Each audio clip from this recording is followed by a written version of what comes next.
Let's be fast and harvest her kidney. We already have a buyer on standby. Understood. I'll make the arrangements. When we finally sell your wife's kidney, let's travel abroad and buy a new house.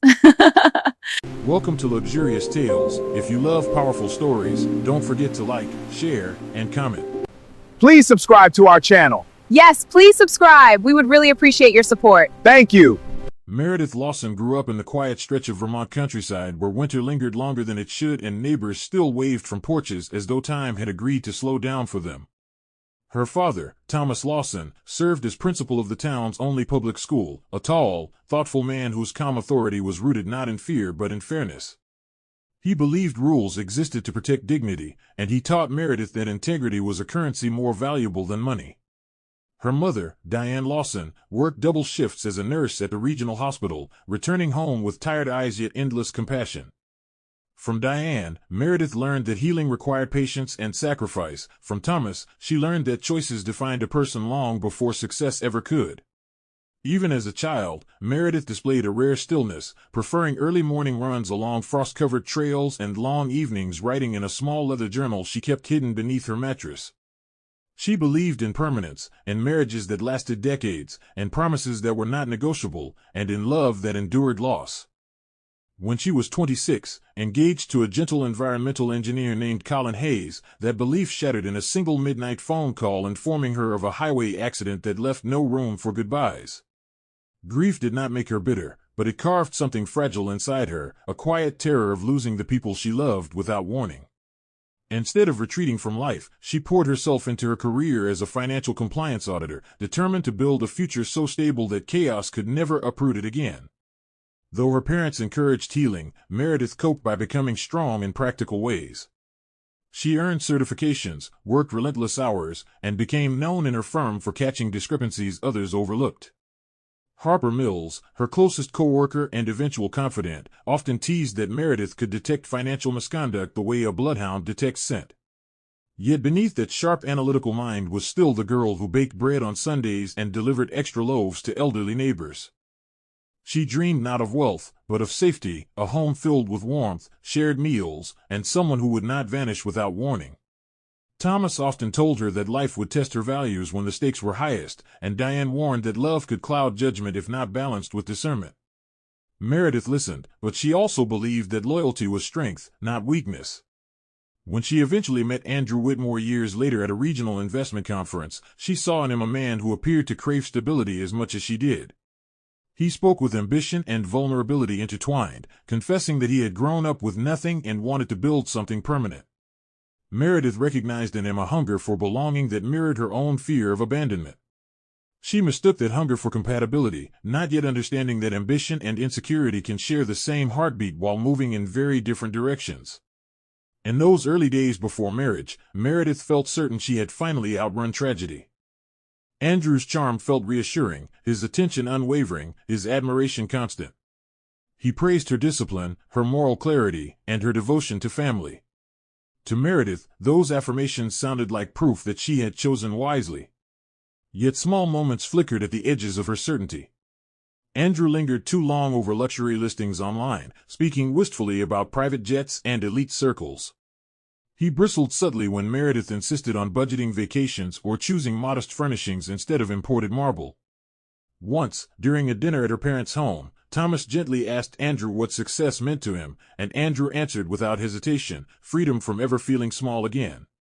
The intensity in his voice unsettled Meredith for a split second, but she dismissed it as passion shaped by hardship. She believed love could soothe old wounds. She believed commitment could anchor ambition. Above all, she believed that if she loved someone fiercely enough, permanence would finally choose her back.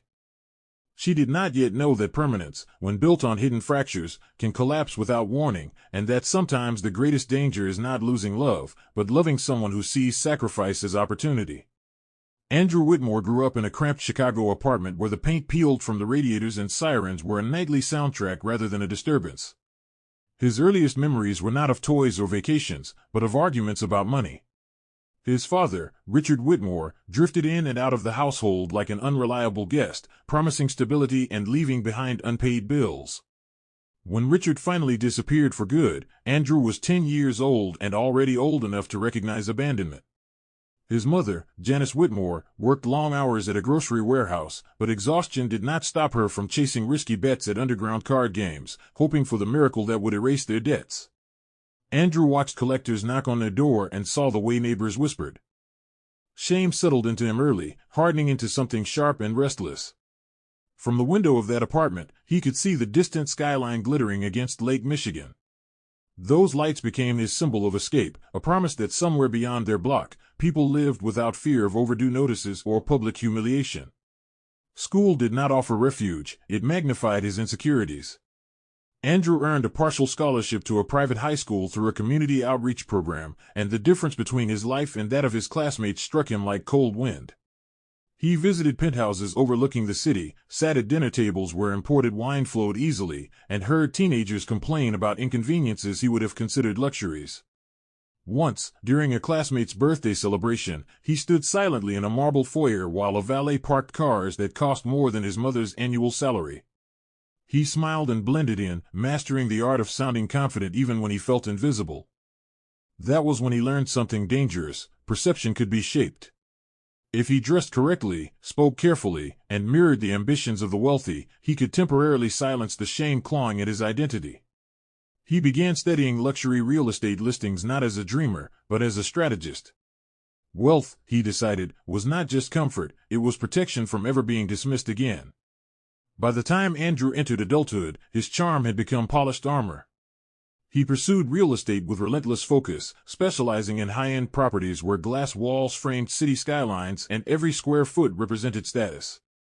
Clients admired his confidence, colleagues envied his hunger. Yet beneath every closed deal was a quiet calculation: how close was he to never feeling small again?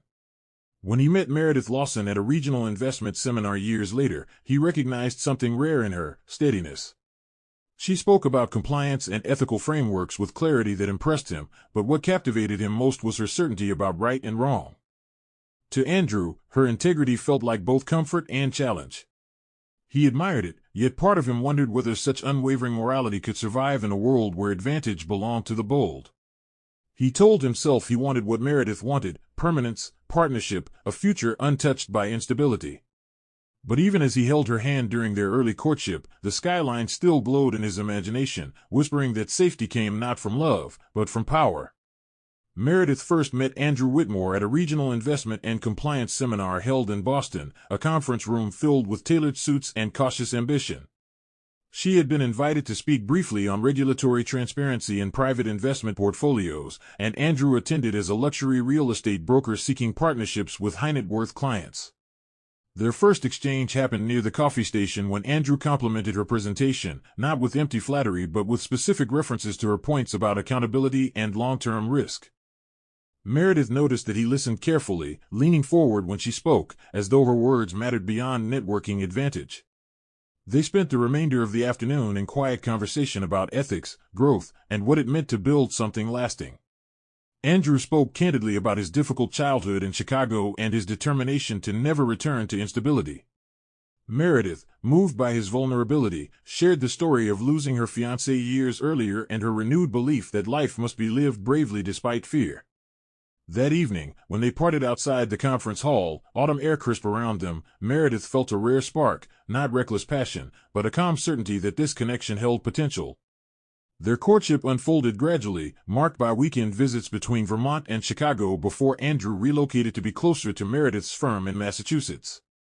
He brought energy and charm into her quiet routines, surprising her with spontaneous dinner reservations and handwritten notes left on her kitchen counter before early meetings. Meredith introduced him to her parents during a Thanksgiving gathering where Thomas Lawson observed him thoughtfully, asking measured questions about Andrew's business goals and definition of success. Andrew answered with confidence, describing a future built on expansion, prestige, and financial freedom. Diane Lawson admired his attentiveness to Meredith, the way he listened when she spoke about work frustrations or long-distance runs through rural trails. Yet even during those harmonious months, subtle differences surfaced. Meredith preferred modest investments and long-term planning. Andrew occasionally proposed riskier ventures promising rapid growth. When she suggested saving for gradual expansion rather than leveraging loans, he laughed lightly and called her cautious, not unkindly, but with an edge that lingered. Meredith brushed aside the discomfort, believing compromise was part of partnership. Their wedding took place the following October in a vineyard surrounded by amber leaves and rolling hills. Friends, family, and colleagues gathered beneath a white canopy as Meredith walked down the aisle in a simple gown that reflected her understated elegance. Andrew looked composed and proud, his eyes shining as he took her hands and repeated vows promising loyalty, honesty, and shared dreams. Gloria Whitmore, Andrew's aunt and one of the few stable influences from his childhood, embraced Meredith warmly and whispered that she hoped Meredith would be the anchor Andrew never had. As the reception unfolded with laughter, music, and clinking glasses, Meredith believed she had finally stepped into permanence, a love steady enough to withstand loss. Andrew spoke about building a life together rooted in trust and ambition, drawing applause from guests impressed by his charisma. Yet as night settled over the vineyard and city lights shimmered faintly in the distance, a quiet tension flickered beneath Andrew's celebratory smile, not doubt about marrying Meredith, but an unspoken impatience for the level of success he still felt just beyond his reach. Marriage settled over Meredith and Andrew like a carefully arranged picture, polished on the surface, balanced in appearance, yet fragile at the edges where no one was looking. They purchased a modern townhouse just outside Boston, its kitchen fitted with marble countertops Andrew insisted would impress visiting clients. Meredith agreed, though she privately preferred something simpler and less extravagant. She trusted Andrew's judgment in matters of presentation, believing his experience in luxury real estate made him more attuned to market optics. In the early months, business seemed steady for him. He closed 2 mid-range property deals and spoke optimistically about expanding into higher-value listings.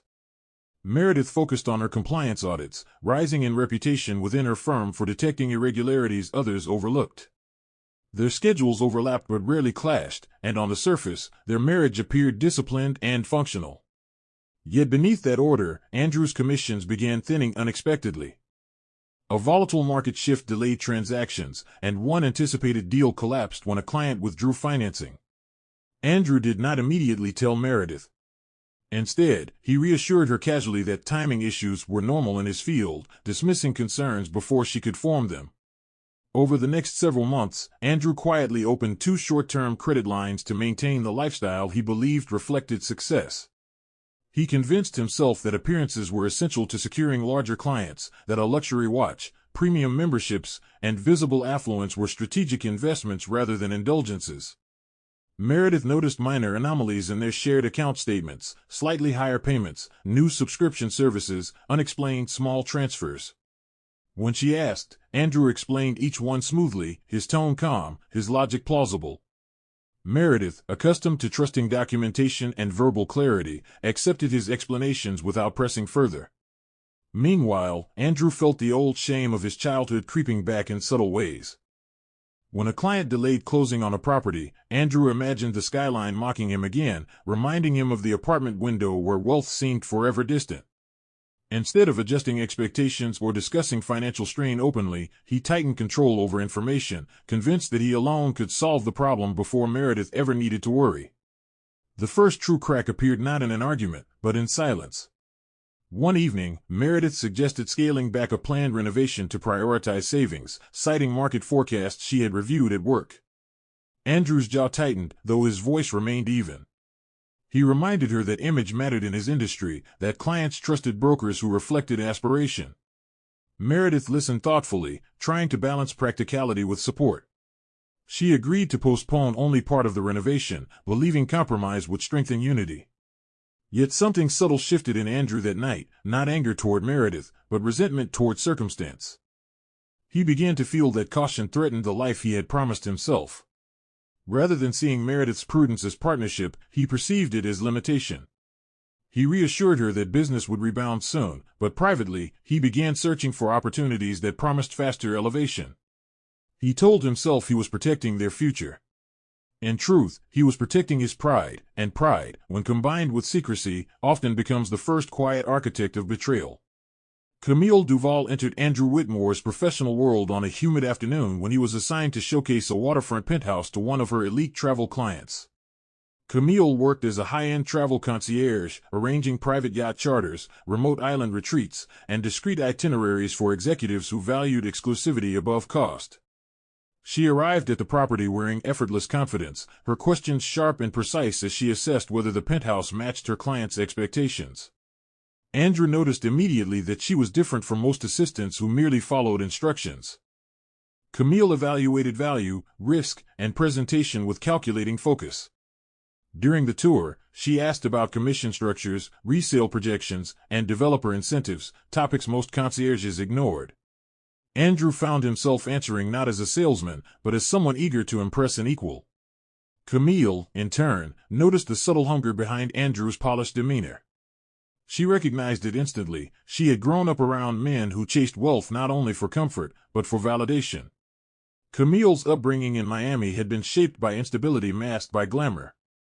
Her father had once run small import businesses before being incarcerated for financial fraud, a scandal that fractured her family and left her determined never to depend on anyone's promises. Her mother remarried twice, each relationship marked by lavish beginnings and abrupt endings. Camille learned early that security was rarely permanent and that strategic alliances could determine survival. She cultivated a reputation for discretion and precision, earning the trust of wealthy clients who valued efficiency. Competitive sailing became her escape, a sport that demanded control in unpredictable waters. She admired environments where risk was calculated rather than chaotic. When Andrew followed up after the penthouse showing with a carefully worded email offering exclusive previews for future listings, Camille responded not with flirtation, but with opportunity. She suggested coffee to discuss potential referral partnerships. Their conversation extended beyond business into shared frustrations about being underestimated and the intoxicating pull of elite circles. Andrew left that meeting unsettled in a way he could not articulate. Camille did not admire him the way Meredith did, she assessed him. She spoke openly about offshore travel arrangements, private asset structuring, and the subtle ways the wealthy protected themselves from scrutiny. She laughed lightly at Andrew's stories about modest beginnings, not in mockery, but as someone who understood the frustration of proximity to power without ownership of it. Meredith, at home that evening, described her latest compliance audit and asked Andrew about his day.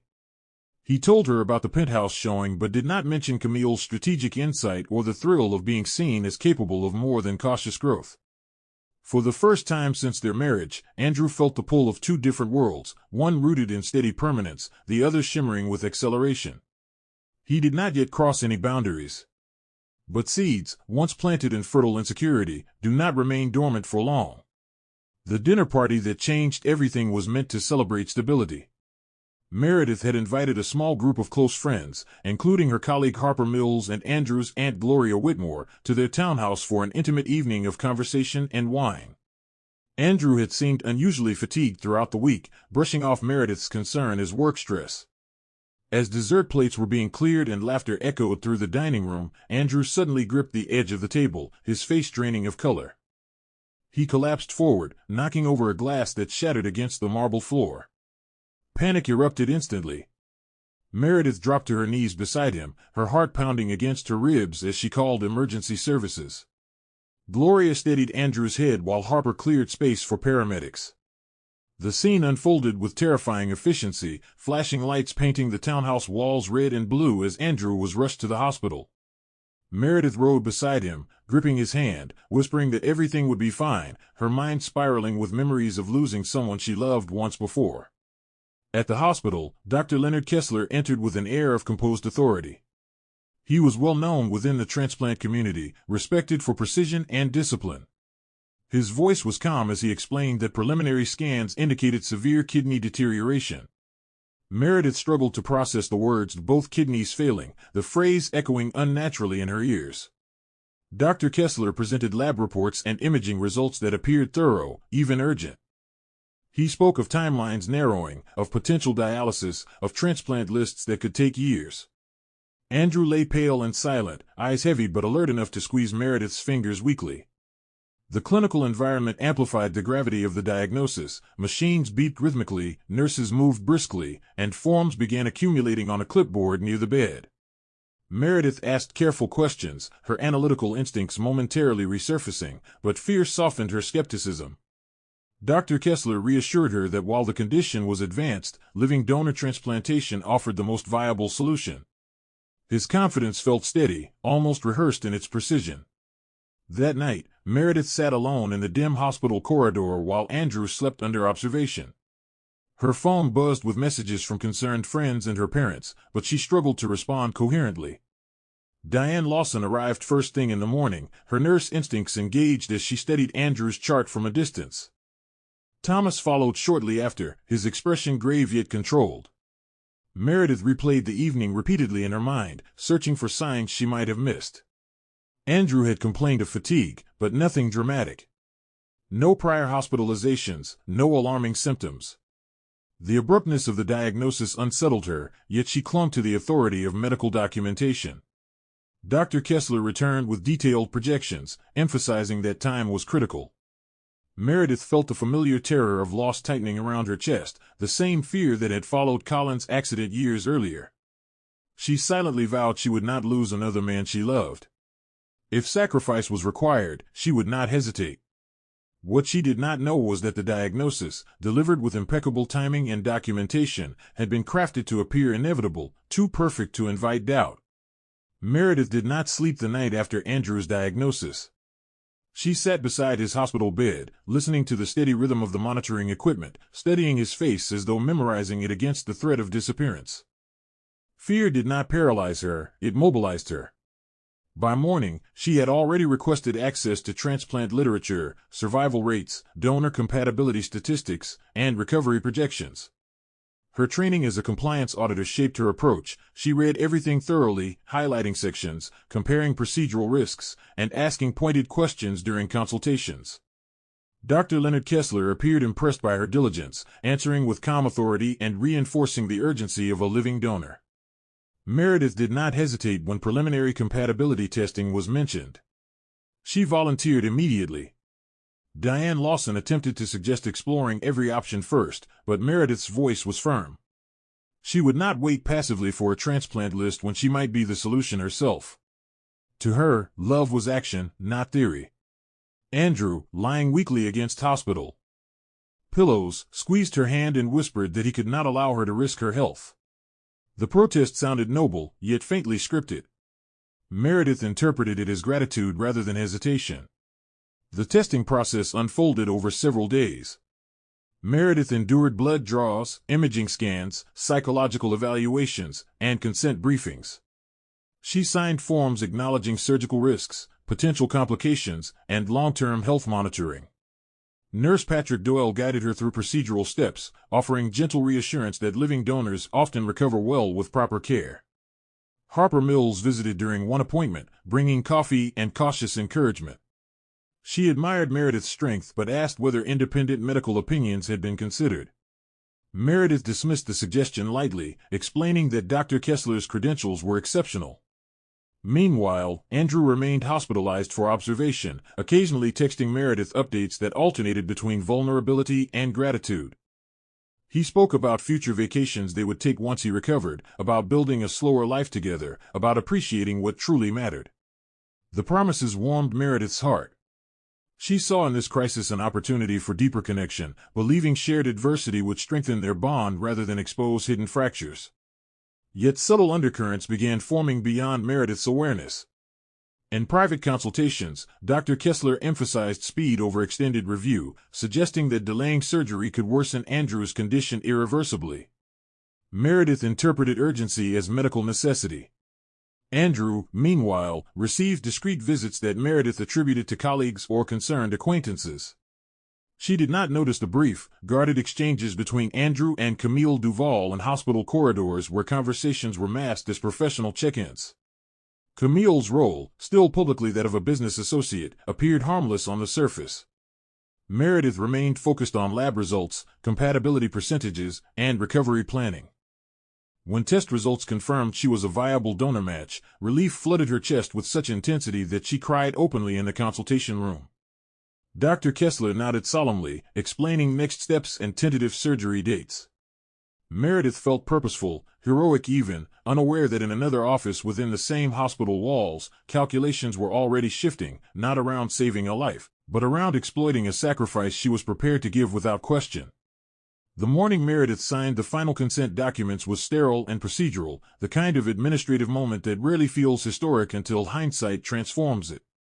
She sat in a small consultation office with neutral walls and a polished desk, flipping carefully through pages outlining surgical risks, recovery timelines, and confidentiality clauses. Her compliance training made her thorough by instinct. She read each paragraph, cross-checked names, and asked for clarification on terminology. Dr. Leonard Kessler responded with polished assurance, explaining that transplant cases required expedited documentation due to regulatory constraints. Nurse Patrick Doyle placed colored tabs on signature lines, guiding the process efficiently.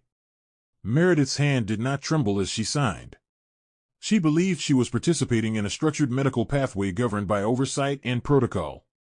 What she did not know was that 2 pages in the stack had been subtly reformatted, embedded with altered authorization language allowing transfer of extracted tissue under discretionary medical review, wording so technical it appeared standard. The discrepancy was minute, disguised in legal phrasing that few would question. Down the hall, Samuel Pierce, the hospital's compliance officer, reviewed a routine transplant schedule audit triggered by internal software alerts. Samuel was methodical, a former regulatory consultant who believed healthcare systems required constant vigilance against procedural shortcuts. He noticed that Andrew Whitmore's case had been escalated unusually quickly compared to similar diagnoses. The timeline between diagnosis and donor approval appeared compressed, almost seamless. It was not impossible, but it was statistically uncommon. Samuel made a note in his system to review the documentation more thoroughly after his afternoon meetings. When he approached Dr. Kessler's administrative assistant for clarification on certain lab timestamps, he was told politely that the case had already been cleared by supervisory review. The explanation satisfied procedural requirements on paper, yet something about the coordination felt rehearsed. Samuel did not raise alarms immediately. Instead, he flagged the file for quiet observation, unaware that his instincts were circling a far larger operation than a single transplant. Meredith left the hospital that afternoon feeling resolved, clutching a folder containing pre-surgical instructions and dietary guidelines. Andrew texted her gratitude, describing himself as fortunate beyond measure to have married someone so selfless. The words soothed her lingering fear. At home, she carefully organized her medical paperwork in a drawer labeled important, trusting that systems functioned as intended. She did not revisit the forms she had signed, confident in her own scrutiny. Meanwhile, Camille Duval exchanged encrypted messages with Andrew discussing travel availability and financial projections. A transfer draft awaited final confirmation, contingent upon successful extraction. Dr. Kessler reviewed offshore payment instructions tied to accounts unrelated to hospital billing. Each participant believed their role insulated them from exposure, Andrew convinced of his entitlement, Camille of her strategic foresight, Kessler of his temporary compromise. And while Meredith believed she had done everything responsibly, the paper trail that should have protected her was already being quietly reshaped in ways she had not yet imagined. Andrew met Camille in a quiet lounge attached to an upscale hotel overlooking the harbor, a place where conversations dissolved into ambient music and no one lingered long enough to notice details. He wore the same tired expression he had perfected in hospital corridors, but once seated across from Camille, the performance softened. She slid a tablet across the table displaying projected figures, numbers tied not to property sales, but to private buyers willing to pay extraordinary sums for expedited transplant access. Dr. Leonard Kessler's gambling debts had opened a door to intermediaries who specialized in discrete medical transactions. Andrew's diagnosis had created the perfect narrative, a devoted wife offering life-saving sacrifice, an urgent procedure fast-tracked for medical necessity. Camille spoke in measured tones about timing and logistics, outlining how, once the extraction was complete, the kidney could be redirected through falsified transport coding. Andrew listened with a mixture of anxiety and exhilaration. The plan was audacious, dangerous, and potentially transformative. Camille leaned forward and whispered what Andrew wanted most to hear. After this, they would never have to feel small again. Camille's motivations were layered beneath her calm exterior.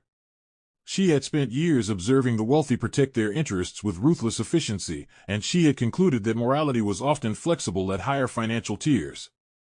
To her, Andrew represented both risk and opportunity. She had assessed his desperation, his craving for validation, and his dissatisfaction with cautious progress. She did not love him in the sentimental sense Meredith did, she valued his willingness to gamble when pressed. During their meetings, she reminded him that wealth required boldness.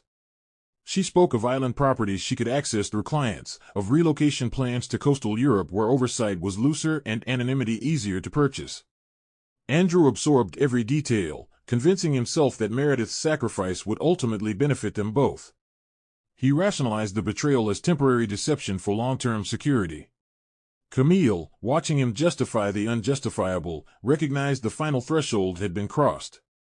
There was no turning back once intent aligned with execution. That evening, Andrew returned to the hospital with rehearsed fatigue etched across his features. Meredith sat beside his bed reviewing transplant preparation guidelines, her eyes red from lack of sleep but steady with determination.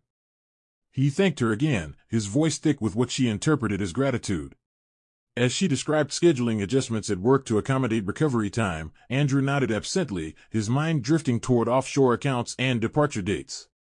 Camille texted confirmation of preliminary buyer interest, using coded language referencing sailing conditions and departure windows. Andrew felt the tension of dual realities tightening around him, one filled with Meredith's unwavering devotion, the other shimmering with promised escape. For a fleeting second, he considered confessing, abandoning the plan, choosing permanence over ambition. But the memory of childhood humiliation resurfaced, sharper than guilt. He silenced the hesitation. In the quiet hum of the hospital room, Meredith rested her head gently against his shoulder, unaware that the man she was preparing to save was already calculating the price of her trust. Rebecca Kessler had grown up admiring her father's surgical precision, believing Dr. Leonard Kessler embodied discipline and excellence in a profession that demanded both. Now a medical resident in internal medicine at the same hospital, she carried his last name with equal parts pride and pressure. Yet in recent months, she had sensed a shift in him, subtle but undeniable. He avoided extended family dinners, guarded his phone more closely, and grew defensive when she asked about unusual scheduling demands in the transplant department. Rebecca had always trusted data over instinct, and it was data that first unsettled her. While reviewing transplant coordination metrics as part of a residency project, she noticed Andrew Whitmore's case timeline appeared unusually compressed. Lab approvals, donor matching clearance, and surgical prioritization had occurred at a speed rarely granted without extraordinary circumstances. The documentation was technically complete, but the rhythm felt engineered rather than organic. Rebecca discreetly accessed the transplant scheduling system under the guise of academic review. She compared Andrew's case to others flagged for urgency over the past year and found subtle inconsistencies in timestamps and physician sign-offs. Certain authorizations appeared logged within minutes of each other, bypassing customary review intervals. She considered the possibility of administrative efficiency but could not ignore the pattern emerging across a handful of other cases. When she casually asked her father about the Whitmore transplant during a late-night shift crossover, Dr. Kessler dismissed her curiosity with practiced composure, citing complexity beyond residency scope. The tone was sharper than necessary. Rebecca recognized deflection when she heard it. Their relationship had always been strained by his demanding standards, but this felt different, not frustration, but concealment. She returned to her workstation unsettled, replaying the interaction in her mind. That same evening, Samuel Pierce received an automated compliance notification highlighting irregular approval sequencing within the transplant unit. He added Andrew Whitmore's case to his growing list of files requiring secondary review. Rebecca, unaware of Samuel's parallel observations, saved copies of scheduling logs onto a secure personal drive, intending to examine them further when time allowed. She did not yet suspect criminal conspiracy, but she sensed deviation from protocol. Meanwhile, Andrew and Camille continued refining their escape plans, believing hospital systems too bureaucratic to detect precision manipulation. Dr. Kessler, juggling private debts and public reputation, reassured himself that no one would question his authority. Yet in separate corners of the same institution, two individuals, a compliance officer and a surgeon's daughter, had begun quietly noticing the same anomaly. The threads were thin, nearly invisible. But once suspicion takes root within structured systems, it rarely remains dormant for long. Diane Lawson had spent over 3 decades as a nurse, and though she respected physicians, she trusted patterns more than proclamations. When she visited Andrew in his hospital room, she watched not only the monitors but his demeanor. He appeared pale, yes, and fatigued, but his responses to certain physical prompts seemed inconsistent with advanced bilateral kidney failure. She asked subtle questions about prior symptoms, swelling, chronic pain, persistent nausea, and Andrew answered with generalities that lacked specificity. Meredith, seated beside him, interpreted the conversation as routine maternal concern. Diane, however, sensed something less tangible but persistent. Her instincts, honed through years of bedside observation, told her the urgency felt misaligned with presentation. She did not accuse, she observed. Later that afternoon, she requested to review Andrew's lab results more closely. Dr. Kessler provided printed copies with reassuring commentary, pointing out abnormal values while redirecting attention away from minor inconsistencies that Diane quietly noted. That evening, Diane spoke privately with Meredith in the hospital cafeteria. She chose her words carefully, aware of how fragile Meredith's emotional state was. "I'm not saying anything is wrong," she began gently, "but I want to be certain everything is right." Meredith listened but felt defensive. She explained how thoroughly she had reviewed the documentation, how compatibility tests confirmed urgency, how Dr. Kessler's credentials were beyond question. Diane nodded, acknowledging her daughter's diligence, yet urged consideration of an independent consult. Meredith hesitated. The surgery timeline was already in motion, and seeking another opinion might delay the transplant. The thought of losing Andrew while waiting for bureaucratic validation terrified her. She assured her mother she had everything under control. Diane did not press further, but the unease remained. She kissed Meredith's forehead before leaving, her expression thoughtful rather than convinced. Andrew, aware of Diane's perceptiveness, amplified his performance. The next morning he complained more dramatically of weakness when she visited again, leaning heavily into the role of a man declining rapidly. Camille, observing from a distance under the guise of professional concern, noticed Diane's scrutiny and warned Andrew later via text that maternal instincts could complicate timelines. Andrew dismissed the concern outwardly, yet inwardly he recognized the risk. Meredith's loyalty was unwavering, but Diane's experience posed unpredictability. Meanwhile, Rebecca Kessler continued reviewing system logs, and Samuel Pierce advanced his quiet audit.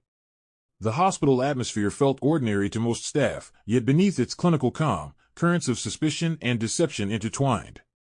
Diane left the hospital that evening with a silent prayer, not just for Andrew's health, but for clarity.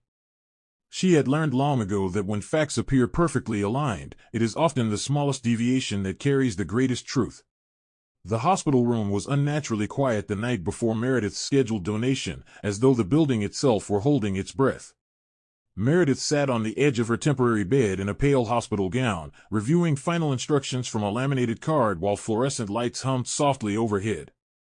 Andrew lay across the room under observation, his face composed but distant, responding to her reassurances with short, measured sentences. The air felt heavy with anticipation, yet something intangible lingered beneath it, a tension Meredith could not fully define. She attributed it to fear of surgery. Nurse Patrick Doyle stopped by to confirm fasting guidelines and surgical timing, his tone steady and professional. Meredith asked one final question about recovery coordination, taking notes even now, determined to approach sacrifice with precision. Andrew watched her quietly, his gaze occasionally drifting to his phone where muted notifications flickered across the screen. Camille, miles away in a discreet apartment rental near the harbor, finalized encrypted travel confirmations and verified account numbers tied to offshore transfers.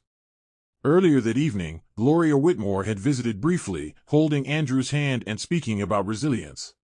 She told Meredith she admired her courage, her voice thick with gratitude and something else, perhaps confusion about how events had escalated so quickly. Diane Lawson remained by Meredith's side until visiting hours ended, offering comfort without pressing further doubts.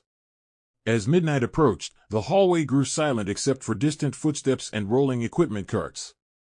Meredith lay awake staring at the ceiling, her thoughts oscillating between fear and purpose. She imagined waking post-surgery beside Andrew, their ordeal behind them, their bond strengthened by shared vulnerability. She believed this act would anchor their marriage more firmly than any vow spoken beneath autumn leaves. Across the corridor, Andrew opened a message from Camille confirming that all logistics were aligned.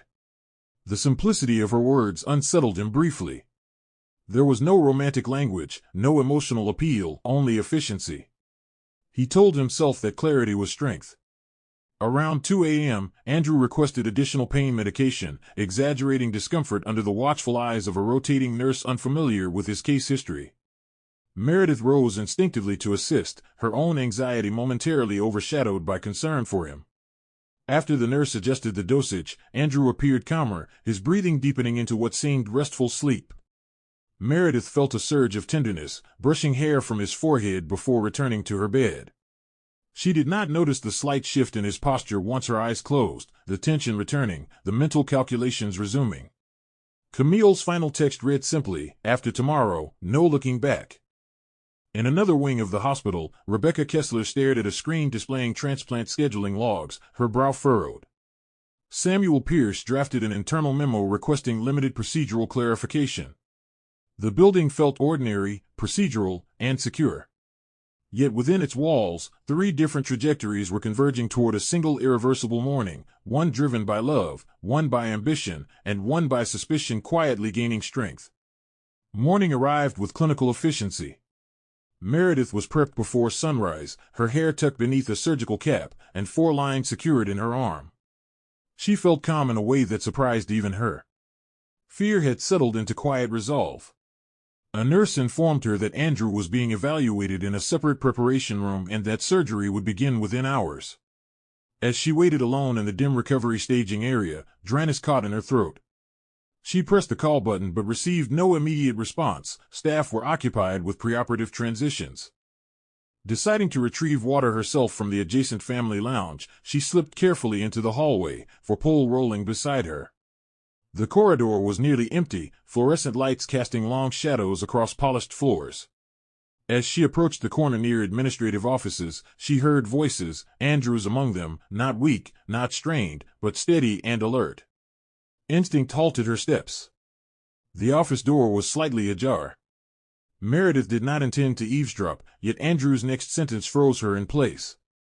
"Once it's extracted, you'll route it through the alternate channel," he said, voice low but clear. Camille's reply followed, calm and precise, referencing confirmation of transfer amounts and departure schedules. Dr. Leonard Kessler spoke next, discussing timing, labeling protocols, and the narrative of postoperative complications that would justify tissue redirection. Meredith's pulse roared in her ears. Words fractured into comprehension: Sèll, transfer, offshore, leave. For several seconds she could not process meaning, only tone. There was no urgency of life-saving coordination in their conversation. There was strategy. Deliberate planning. Her hand trembled against the wall as the truth began to crystallize with brutal clarity. The surgery was not about saving Andrew. It was about exploiting her. Without consciously deciding to, she activated the recording function on her phone, holding it close to the gap in the door. Time slowed into something unbearable. She listened as Camille confirmed flight arrangements scheduled shortly after recovery discharge. Andrew's voice carried excitement he had never displayed during medical consultations. Dr. Kessler detailed falsified documentation that would justify transplant anomalies under procedural complexity. Meredith felt the ground of her life tilt violently beneath her. The man she had vowed to protect, the doctor she had trusted, and the woman she had dismissed as peripheral were aligned in betrayal so calculated it felt surreal. Yet even in that moment of devastation, something within Meredith did not collapse. Years of professional discipline surfaced instinctively. She saved the recording, silenced her breathing, and stepped back from the door before anyone emerged. When she returned to her room, her face composed, she moved with deliberate calm. Andrew looked up as she entered, offering a rehearsed smile. Meredith returned it, steady, measured, and unreadable. The surgery had not yet begun. And now, neither had the reckoning. Meredith lay back against her hospital pillow, the recording saved and secured in a hidden cloud folder she used for sensitive compliance files. Her pulse had stabilized, but her mind was sharper than it had ever been. When Andrew returned to the room minutes later, he wore the same fragile expression he had perfected over the past week. He asked if she was ready, if she was frightened, if she needed anything before they were taken in. Meredith studied his face as though seeing it for the first time, the symmetry she once admired now shadowed by calculation. Yet she did not confront him. Not yet. Years of auditing complex financial misconduct had taught her that emotion exposed strategy. Evidence dismantled it. She reached for his hand and squeezed gently, telling him she was ready. Inside, grief burned, but it did not paralyze her. It clarified her next move. As soon as Andrew was escorted for preoperative staging, Meredith requested to use the restroom, citing nausea from fasting. Instead, she slipped into the hallway and located a quiet consultation alcove. From her phone, she drafted an anonymous message through the hospital's internal ethics reporting portal, attaching a fragment of the recording without revealing her identity. The message was precise, clinical, and urgent. Transplant case Whitmore, imminent diversion of donor organ. Audio evidence attached. Immediate procedural freeze recommended. She sent it without hesitation. Then she forwarded the full recording to an encrypted personal email reserved for whistleblower documentation. Her hands trembled slightly, but her posture remained composed. Years of reviewing fraudulent investment schemes had prepared her for this moment in ways she never anticipated. She understood chain of custody, escalation pathways, and how institutions reacted when liability surfaced. This time, she was not an auditor reviewing misconduct from a distance. She was the intended victim. Samuel Pierce received the alert within minutes. He was reviewing morning reports when a notification flagged high priority. The attached audio clip was brief but damning enough to demand immediate attention. Samuel felt a surge of cold recognition as voices matched those connected to the irregular scheduling logs he had been examining. He initiated an emergency procedural hold request citing unverified compliance concerns. Simultaneously, Rebecca Kessler received an internal message requiring her father's presence in administrative review before surgery clearance. The operating room team was instructed to delay preparation due to documentation reconciliation. Within the hospital's structured hierarchy, the wheels of containment began turning quietly but rapidly. Meanwhile, Andrew waited in preoperative holding, unaware that momentum had shifted. Meredith returned to her room just as Nurse Patrick Doyle entered to inform her that surgery was temporarily postponed due to administrative review. She nodded calmly, masking the storm inside her. She had been prepared to sacrifice her body for love. Instead, she had chosen to protect her life and expose a betrayal far deeper than she ever imagined. The operating wing shifted from anticipation to containment within minutes of Samuel Pierce's escalation. What had been scheduled as a life-saving transplant transformed into a compliance investigation unfolding in real time. Dr. Leonard Kessler was summoned to an administrative conference room under the pretense of documentation clarification. Rebecca Kessler, present under academic oversight, watched her father's composed exterior tighten subtly as procedural questions multiplied. Samuel projected timestamped logs onto a screen, highlighting compressed authorization windows and conflicting verification codes. Rebecca's heart pounded, not from surprise, but from confirmation. The audio fragment had been forwarded to hospital legal counsel, and its contents were no longer ambiguous. Kessler attempted to dismiss the concerns as misunderstandings of surgical urgency, but his explanations lacked the clinical precision that once defined him. Outside the room, hospital security discreetly repositioned personnel near restricted exits. The surgery had been halted, but another form of intervention had begun. Meredith remained in her hospital room, outwardly cooperative, inwardly resolute. A nurse informed her that further evaluation was required before proceeding, citing regulatory safeguards. Andrew, still unaware of the depth of exposure, grew visibly irritated at the delay. He masked it poorly, blaming administrative inefficiency. Meredith observed him carefully, her grief slowly hardening into clarity. She no longer needed confrontation, the system was already closing in. In a separate wing, IT specialists began auditing transplant database access records, uncovering encrypted communications routed through external devices tied to Kessler's credentials. Rebecca, shaken but unwavering, provided Samuel with additional irregularities she had archived independently. The pattern extended beyond Andrew's case. 2 prior transplants displayed similar compression and rerouting anomalies. What Meredith had overheard was not an isolated scheme, but a thread in something larger and more calculated. By late afternoon, law enforcement liaison officers arrived under hospital protocol for suspected medical fraud. Detective Rowan Blake, assigned to financial crimes intersecting healthcare violations, reviewed the audio recording in a secure office.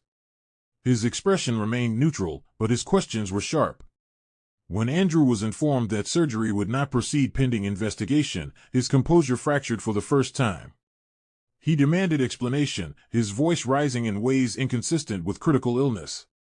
Camille, monitoring events through encrypted channels, sensed the shift immediately. She sent a single message, abort. Meanwhile, Kessler's financial accounts were flagged for review following a tip from compliance. Hospital security restricted his access badge, and he was escorted to remain available for questioning. What had been planned as an extraction of Meredith's organ became something else entirely, the extraction of truth from a system corrupted by greed. And for the first time since hearing the betrayal through a half-open door, Meredith allowed herself a silent breath of relief. The surgery had changed, but so had the power in the room. Andrew did not wait for formal charges to understand that something had collapsed. The look on Detective Rowan Blake's face when he briefly introduced himself in the hallway told him everything. Procedures were being reviewed. Accounts were being traced. Andrew's instinct, honed since childhood, screamed one directive: leave. By evening, under the guise of emotional distress, he requested discharge papers, citing the postponement of surgery and desire for private consultation. Camille had already anticipated this possibility. She arranged for a late-night international departure under a different itinerary than originally planned, rerouting through a secondary airport to avoid scrutiny. Andrew packed lightly, moving with forced calm while messaging Camille in fragments: delay. Monitoring. Need to move. He told Meredith he required space to process the cancellation and that travel might help clear his head. Meredith listened without protest, her expression unreadable. She did not attempt to stop him. She no longer needed to. Camille waited at the airport terminal, her posture composed but alert. She wore neutral clothing, carrying only a structured carry-on and a passport secured weeks earlier under a discretionary travel arrangement. She had always believed in exit strategies. As Andrew approached the departure gate, she scanned his face for signs of collapse. He appeared shaken but determined. They avoided overt displays of intimacy, blending into the late-night crowd of travelers seeking anonymity. Camille whispered that once they cleared departure, everything would stabilize. Offshore transfers could be rerouted. Kessler would absorb primary liability. Andrew nodded, clinging to the illusion of control. Yet neither noticed the subtle coordination unfolding around them. Passenger manifests had been flagged quietly. Financial monitoring alerts tied to Kessler's accounts had triggered secondary review of associated contacts. And Meredith's recording, now formally entered into investigative custody, had accelerated the timeline far beyond what either conspirator anticipated. As boarding began, two uniformed officers approached the gate with calm authority. Detective Rowan Blake stepped forward moments later, identifying himself and requesting Andrew Whitmore and Camille Duval accompany him for questioning related to an ongoing medical fraud investigation. The surrounding passengers watched in muted curiosity as Andrew's face drained of color. Camille attempted composure, asking procedural questions in controlled tones, but the firmness of the officers left little room for negotiation. Andrew's gaze darted toward the aircraft door, calculating distance and futility simultaneously. There would be no dramatic pursuit, no desperate sprint down corridors. Only the quiet finality of accountability arriving at the precise moment escape seemed possible. As they were escorted away, Camille's expression hardened not in panic, but in realization. The plan had unraveled faster than either predicted. And miles away, Meredith stood by her townhouse window, watching the city lights glow steadily against the night, the same skyline Andrew once envied, now bearing witness to a different kind of fall. The courtroom was silent in a way that felt heavier than noise. What began as a postponed medical procedure had escalated into a federal investigation involving medical fraud, financial conspiracy, and illegal organ trafficking networks operating under the cover of legitimate transplant systems. Detective Rowan Blake testified first, outlining how Meredith's recording triggered a compliance review that exposed irregular transplant timelines extending beyond Andrew Whitmore's case. Financial records traced encrypted transfers to Sèll accounts linked to Dr. Leonard Kessler's gambling debts. Prosecutors presented digital communications between Andrew and Camille Duval, revealing premeditated plans to divert Meredith's donated kidney for profit. The narrative was no longer theoretical, it was structured, chronological, undeniable. Meredith sat in the gallery, composed but pale, listening as her marriage was dissected in legal language sharper than any confrontation she could have imagined. Rebecca Kessler's testimony fractured the room in a different way. She described noticing scheduling anomalies weeks earlier, how she preserved data out of instinct rather than certainty. When asked about her father's demeanor during questioning, her voice wavered only once. She admitted she had admired him deeply, believing his surgical integrity was unquestionable. Her decision to cooperate had cost her personally, but she stated clearly that ethical medicine demanded accountability regardless of blood ties. The courtroom absorbed her words in tense silence. Samuel Pierce followed, explaining the internal audit process and how audio evidence aligned with system discrepancies. Experts outlined how falsified documentation could redirect extracted organs under administrative disguise. The scheme was not improvisational, it was structured and rehearsed.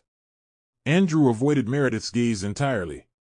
Camille remained outwardly composed, though her carefully curated confidence no longer masked exposure. By the final week of proceedings, additional victims emerged, families who questioned unexplained transplant complications in previous cases linked to Kessler's oversight. The scale widened beyond personal betrayal into systemic violation. Prosecutors emphasized the calculated exploitation of Meredith's willingness to sacrifice her health. Andrew's defense argued desperation, financial strain, emotional instability. The argument fell flat against documented premeditation. When the jury delivered guilty verdicts on charges of conspiracy, fraud, and trafficking, the room exhaled collectively. Meredith did not celebrate. She closed her eyes briefly, absorbing the gravity of what had nearly happened. The trial had transformed her from potential victim into key witness in dismantling something far larger than her marriage. As officers escorted Andrew, Camille, and Dr. Kessler from the courtroom, permanence revealed its true meaning, not in vows spoken under autumn leaves, but in consequences that no longer could be evaded. Sentencing day carried a different weight than the trial itself. Guilt had been established, but consequence required articulation. The courtroom filled once more with observers, reporters, and families affected by the broader transplant scheme uncovered during investigation.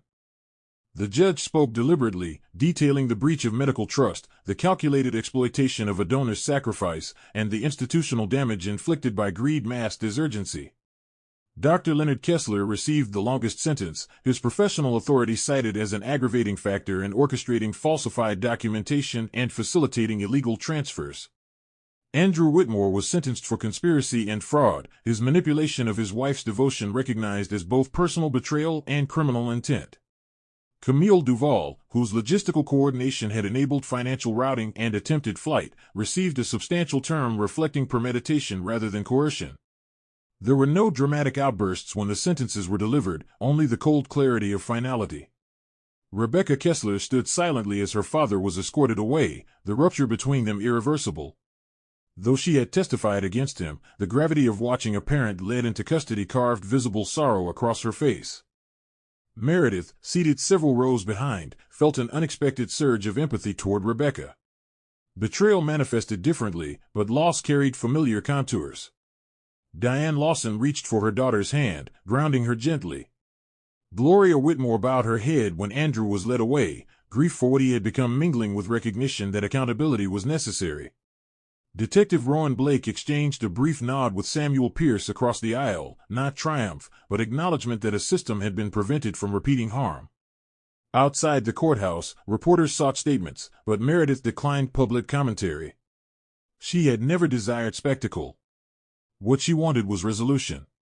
That evening, Meredith returned to the townhouse she once imagined as a symbol of permanence. The marble counters felt colder than before, the silence heavier yet strangely clarifying. Andrew's absence did not bring relief immediately, it brought confrontation with reality. She walked through each room slowly, pausing at framed wedding photographs that now felt like artifacts from another life. She did not smash them or hide them. She placed them in a storage box labeled Simply Past. Her phone buzzed with a message from Harper Mills offering support and from Samuel confirming that broader investigations into transplant irregularities were expanding nationally. The consequences had extended beyond her marriage into a network dismantled piece by piece. Meredith stood by the window watching city lights shimmer against the night, remembering how Andrew once envied skylines as symbols of power. Now, those same lights reflected something steadier, justice unfolding not through vengeance, but through exposure. The chapter had closed. But something deeper, something transformative, was still waiting to emerge. In the months following the sentencing, Meredith believed the worst was behind her. The courtroom battles were over, the prison doors closed, and public attention gradually shifted to other headlines. Yet as federal investigators continued auditing transplant records linked to Dr. Leonard Kessler, a revelation surfaced that stunned even those who thought they understood the full scope of the crime. Andrew Whitmore's original diagnosis, the foundation of the entire scheme, had been fabricated from the beginning. Independent medical reviews confirmed his kidneys had never been in critical condition. Lab values had been digitally altered weeks before the staged collapse at the dinner party. The fainting episode itself was orchestrated, triggered by a controlled dosage of medication administered prior to guests arriving. The collapse had not been sudden illness. It had been performance. Meredith received the update in a private meeting with Detective Rowan Blake and Samuel Pierce, the truth landing with a cold, delayed shock. The betrayal was deeper than greed. It had been premeditated theater designed to manipulate her from the start. The investigation widened further, uncovering that the hospital board had quietly been reviewing transplant irregularities long before Meredith overheard the conversation. Andrew's case had not been random, it had been inserted into a system already vulnerable due to concealed corruption. Meredith's recording accelerated exposure, but data analysts now linked Kessler's network to a multi-state trafficking ring operating through falsified urgency classifications. The broader scheme involved brokers, shell corporations, and covert buyers who exploited administrative loopholes in multiple jurisdictions. What Meredith had interrupted was not merely her own victimization, but an expanding criminal infrastructure. Prosecutors approached her with a formal request. Her compliance expertise and first-hand evidence positioned her as a key witness in dismantling the national operation. The realization shifted her identity again, no longer just a betrayed wife or whistleblower, but an instrumental figure in exposing systemic exploitation. That night, Meredith sat alone at her kitchen table reviewing investigative summaries, the weight of revelation pressing against her composure. She replayed the early moments of Andrew's collapse in her memory, the shattered glass, the urgent sirens, now understanding it had all been calculated. The man she once believed feared losing her had instead weaponized her devotion from the outset. Yet alongside grief came clarity. His deception had relied on her loyalty, her integrity had dismantled his plan. The skyline beyond her window shimmered steadily, unchanged by scandal. Meredith realized that permanence had never depended on Andrew, nor on marriage vows spoken under vineyard leaves. It resided in her capacity to act with truth even when betrayal threatened to break her. The unexpected twist did not shatter her, it redefined her. And in that redefinition, something stronger than permanence was beginning to take shape, autonomy forged through exposure. 2 years later, the skyline Meredith once associated with betrayal had transformed into something steadier, a backdrop to a life rebuilt with intention rather than illusion. The townhouse had been sold, its marble counters replaced by simpler surfaces in a smaller, sunlit home overlooking a quiet riverwalk. Meredith no longer chased permanence through people. She cultivated it through principle. With experience forged in crisis, she established a private financial ethics consultancy dedicated to assisting individuals harmed by medical fraud and complex financial exploitation. Her work was not public spectacle, nor was it theatrical advocacy. It was precise, structured, and deeply personal. Samuel Pierce, now promoted within hospital compliance leadership, occasionally referred difficult cases to her when financial irregularities intersected with institutional misconduct. Rebecca Kessler, having redirected her career toward transplant policy reform, collaborated with Meredith on regulatory safeguards that strengthened oversight without compromising legitimate patient care. Their partnership, born from painful exposure, carried quiet purpose. Meredith's parents visited often, proud not of her resilience alone but of her clarity. Diane sometimes watched her daughter review case files at the kitchen table and recognized the same steadiness she had shown before surgery, only now it was guided by wisdom rather than trust. Thomas reminded her gently that integrity rarely announces itself loudly, it endures quietly. Harper Mills remained her closest confidant, their friendship strengthened by shared history rather than shared trauma. Detective Rowan Blake occasionally updated her on the dismantling of residual networks connected to Kessler's ring. Andrew, Camille, and Kessler remained incarcerated, their appeals unsuccessful. Meredith did not follow their cases obsessively. Closure, she learned, was not found in watching consequences unfold but in releasing the need to witness them personally. On a crisp morning at sunrise, Meredith laced her running shoes and stepped onto the river path, breath steady, stride confident. The air felt different now, not lighter, but honest. She had nearly sacrificed her body for a lie, yet in uncovering it, she preserved more than her health. She preserved her discernment. As she ran past early commuters and reflective water, she considered the arc of her life, the girl who believed in permanence, the woman who uncovered deception, and the survivor who transformed betrayal into accountability. Love, she understood now, was not proven through sacrifice alone but through truth shared freely. The sun rose fully over the skyline, illuminating buildings once envied and now simply present. Meredith slowed near the overlook, inhaling deeply. She was not broken. She was not naive. She was rebuilt, not by revenge, but by clarity. And in that clarity, her new beginning was not fragile.